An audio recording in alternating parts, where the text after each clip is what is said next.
বন্ধুরা আমার, যখন কোনো ব্যক্তি কালেমা শাহাদাতের সাক্ষী দেবে, ওই ব্যক্তিটা আর স্বাধীন থাকবে না, সঙ্গে সঙ্গে পরাধীন হয়ে যাবে। মুসলমান এত দুর্বল জাতি পৃথিবীতে আর কেউ নাই। মুসলমান দুর্বল, মুসলমানরা সবল নয়, এদের গায়ের ক্ষমতা কম, এরা হলো দুর্বল। এরই জন্য মুসলমানের মূল্য বেশি, দাম বেশি। শুধু দুর্বল হওয়ার কারণে মুসলমানের দাম বেশি। বলে কেন কেন এরা দুর্বল? দেখেন, এতগুলি মুসলমান আছেন, পশ্চিমবঙ্গের কথা বলছি, বিদেশের কথা বলছি না। কত মুসলমান দোকান করেছে, আর তার দোকানে আপনি যাবেন, মাল কিনবেন, কাগজে মালটা দিয়ে মুড়িয়ে দেবে, আপনাকে ধরিয়ে দেবে, মাল নিয়ে নেবেন, চলে যাবেন। কাগজ ব্যবহার করে, পেপার ব্যবহার করে। চায়ের দোকানে যান, বিস্কুট একটা চাবেন, কাগজে চাপিয়ে দিয়ে আপনাকে ধরিয়ে দেবে। কিন্তু কোনো মুসলমানকে দেখেছেন কি? কোরআনের একটা পাতাকে, বইকে বই মনে করে ছিঁড়ে ছিঁড়ে আপনাকে রুটি দিচ্ছে, বিস্কুট দিচ্ছে, পাউরুটি দিচ্ছে, বা মুড়ি মশলা মাখিয়ে দিচ্ছে। মুসলমান যেদিন কালেমা পড়েছে, আল্লাহ এবং রসুলের কাছে এত দুর্বল হয়ে গেছে, এদের দ্বারা এই ক্ষমতাটা হবে না। হবে? কেউ পারবে? পারবে না। এরই ভিতরে একটা মাস্তান বসে আছে। বাহ বাহ, তোর নামটা, তোর বাপের নামটা দিয়ে যা বাপ, ফেসবুকে কালকে দেবো। পালাইছিস কেন রে বাবা? তুই যে একটা ভালো মানুষ, আহা, লজ্জাও নাই, শরমও নাই। তো মুসলমান দুর্বল কেন? মুসলিম, মুসলিম শব্দের অর্থকে প্রকাশ করতে গিয়ে আল্লাহ রসুল একটা উদাহরণ দিয়েছেন। এই উদাহরণটা কার? উদাহরণটা দিয়েছেন রাসূলুল্লাহ সাল্লাল্লাহু আলাইহি ওয়াসাল্লাম। আল্লাহর নবী বলছেন, একটা উটকে নিয়ে এসো, ওই উটের মুখে লাগাম দিয়ে দাও, উটের নাকে এখানে ফুটো করে একটা দড়িকে ভরে দাও। এটাকে বলে লাগাম, এটাকে বলে নাকিল। এই দড়িগুলোকে এক জায়গায় করে একটা মানুষের হাতে ধরিয়ে দাও। মানুষটা হলো কত ওজন? 60 কেজি 70 কেজি। উটটা হলো 7 কুইন্টালের উট। কিন্তু যখনই ওই দড়িটা মানুষটার হাতে ধরিয়ে দেবেন, উটের একটা বিবেক আছে, বিবেচনা আছে, উটের একটা মগজ আছে, আর ওই মানুষটার একটা মগজ আছে, বিবেচনা আছে, বুদ্ধি আছে। উট সঙ্গে সঙ্গে বুঝে নিল আমার আর মূল্য নাই, আমার মগজের কোনো মূল্য নাই। যার হাতে আমার লাগাম, ও যদি সামনে ডাকে সামনে যাব, পেছনে ডাকলে পেছনে আসবো, ডানে টানলে ডানে যাব, বামে টানলে বামে যাব।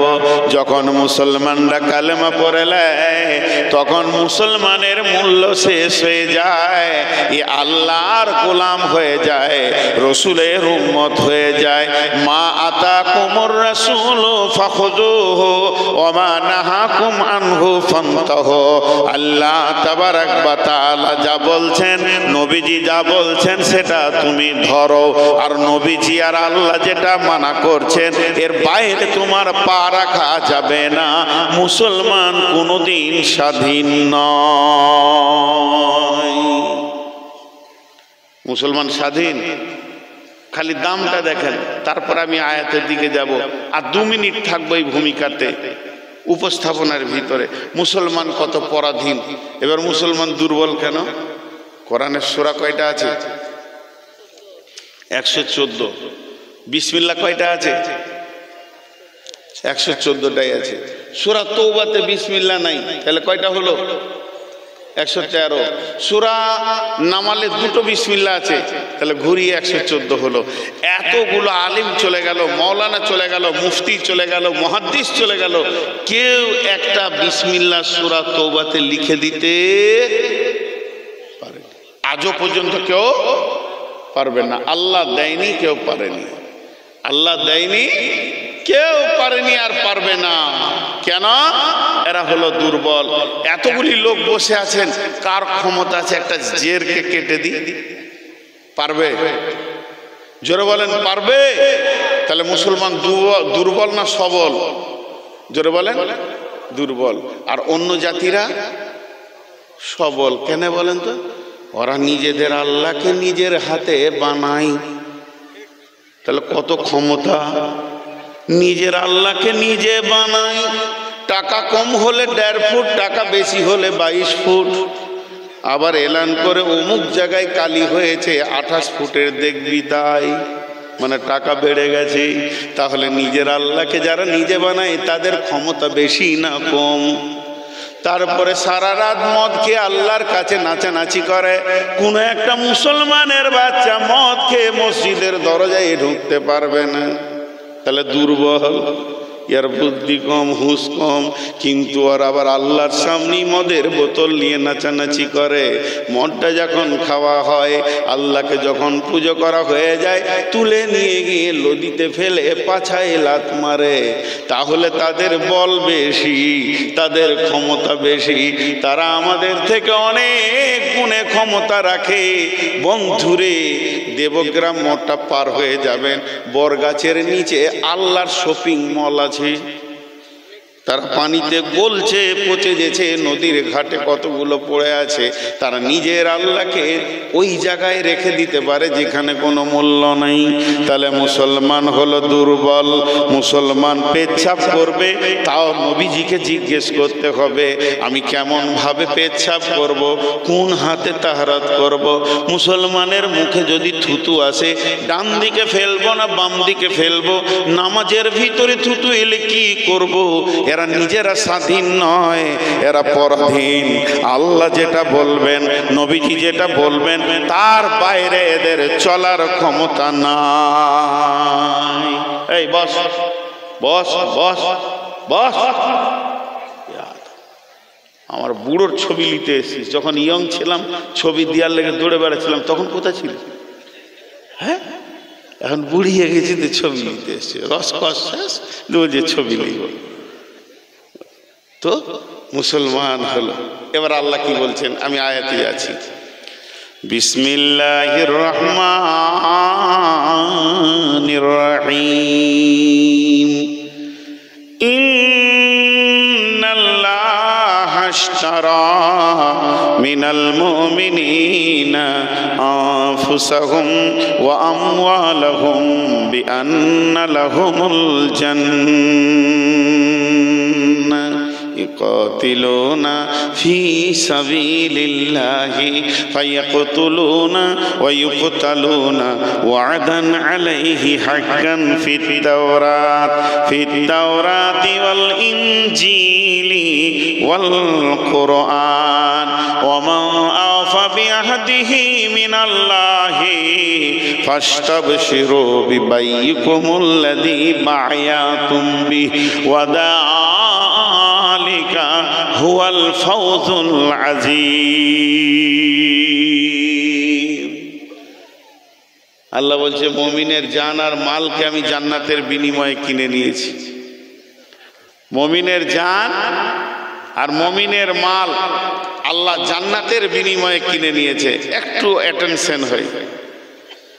মুমিনের সমস্ত মাল আর মুমিনের জান আর নিজস্ব নয়। আল্লাহ বলছে আমি জান্নাতের বিনিময়ে কিনে নিয়েছি, জান্নাতের বিনিময়ে। আল্লাহ জান্নাত দেবেন, বিনিময় রেস্টি একটা হয় না? দলিলে লেখা আছে আপনার বাড়ির পাশে আমার 5 কাঠা জায়গা আছে, আর আমার জমির পাশে আপনার 10 কাঠা জমি আছে। আমরা আপোষ করলাম যে আপনার জমিটা আমাকে দিয়ে দেন, আলটা ভেঙে দিয়ে একটা জমি করে নিই, আর আপনার বাড়ির পাশে আমার 5 কাঠাটা আপনি নিয়ে নেন। এটাকে বিনিময় রেস্টি বলে। তো আল্লাহ তাবারক ওয়া তাআলা বলছেন, আমি জানকে আর মালকে মুমিনের কিনে নিয়েছি। মুমিনের সঙ্গে আমি বিজনেস করব, কাফেরের সঙ্গে করব না। আমি বিজনেস মুশরিকের সঙ্গে করব না, মুনাফিকের সঙ্গে করব না। আমি বিজনেস করব তো মুমিনের সঙ্গে করব। মুমিনরা ওয়াদা ঠিক রাখবে, এর জন্য আমি মুমিনের সঙ্গে বিজনেস করতে চাই। আল্লাহ বলছেন, আমি মুমিনের জানমালকে কিনে নিলাম। কিসের বিনিময়ে? বিআন্না লাহুমুল জান্নাহ, জান্নাতের বিনিময়ে।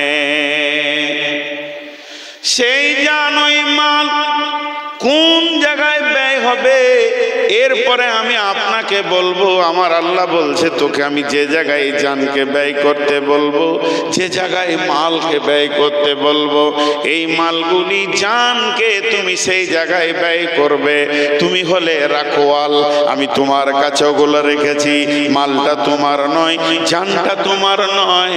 আমরা যতজন এখানে বসে আছি কেউ স্বাধীন নাই।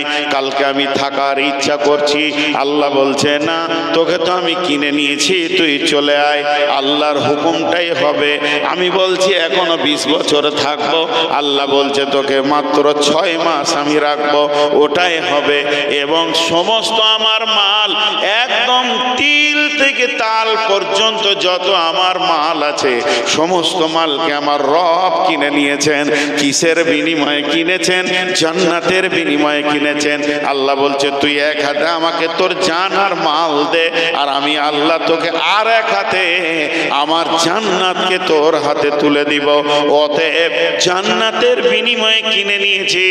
ইকাতিলুনা ফি সাবিলিল্লাহ, আল্লাহর রাস্তায় গিয়ে তোকে জিহাদ করতে হবে। এই জান আর মাল নিয়ে আল্লাহর দ্বীনকে আগে বাড়ানোর জন্য তোকে মেহনত করতে হবে। ইকাতিলুনা ফি সাবিলিল্লাহ ফায়াকতুলুনা ওয়া ইউকতালুনা, প্রয়োজন হলে তুই কতল করে পিস পিস বানিয়ে দিবি রে। আবার প্রয়োজন হলে তুই নিজে কতল হয়ে যাবি। মেন হচ্ছে আমার দিনটা যেন ঠিক থাকে। আমার দিনের জন্য তোকে বানিয়েছি। এই পৃথিবীতে আমি আলু চাষ করতে চাই নাই, এই পৃথিবীতে আমি কচুর চাষ করতে চাইনি, এই পৃথিবীতে আমি ধান গম ধনে জিরে চাষ করতে চাইনি। আমি রব যেটা চেয়েছি, আমার কোরআনের চাষ সারা পৃথিবীতে চলবে। এই চাষটা তোদের কি করতে হবে? তোদের রক্তে এটা পৃথিবীতে এসেছে, তোদের রক্তের বিনিময়ে টিকে থাকবে। আবার তোদের এই রক্তে পৃথিবীতে এটা বিবপন হবে। অতএব আমি তোদের কাছে চাই, ইকাতিলুনা ফি সাবিলিল্লাহ, আল্লাহর রাস্তায় বেরিয়ে যাও এবং কি করো? মানুষকে তুমি কতল করে দাও, কেটে দাও, পিস করে দাও। আর কি করো? ফায়াকতুলুনা ওয়া ইউকতালুনা, প্রয়োজন যদি হয় তোমাকে কতল হতে হবে, তাতেও